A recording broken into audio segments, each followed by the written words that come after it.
Yorana, c'est Vaya pour la 18e édition du FIFO 100% numérique. Ce qui me passionne, c'est cette prise de conscience de l'identité océanienne. Moi, je suis d'ici, j'ai grandi au Fénois et j'ai découvert le FIFO en 2017.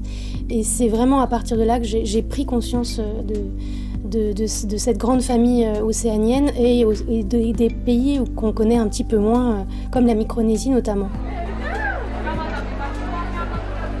C'est un sentiment un peu partagé parce qu'à la fois on est quand même très soulagé, très content que le FIFO se maintienne. Il y a d'autres festivals de cinéma qui n'ont pas pu avoir lieu en 2020, donc c'est le soulagement que le FIFO se maintienne malgré tout et en même temps un peu la déception de ne pas pouvoir partager ça ensemble parce que c'est vraiment des temps forts à la Maison de la Culture, sur des temps informels, des temps de projection où on peut échanger avant, pendant et après le film. Enfin voilà, et ça va, je pense que ça va manquer quand même. La première fois qu'on participe à un FIFO, on l'oublie pas.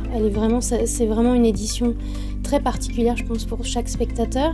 Donc en l'occurrence, pour moi, c'était en février 2017. Et c'était le tout premier film que j'ai vu. C'était dans cette salle au Petit Théâtre en présence du jury.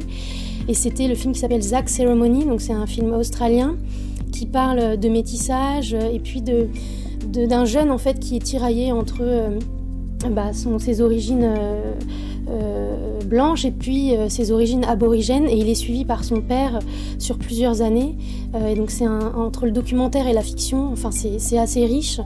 Et puis des comédiens assez incroyables et une bande son aussi qui était assez forte. Donc pour tout ça, je retiendrai vraiment ce tout premier film-là.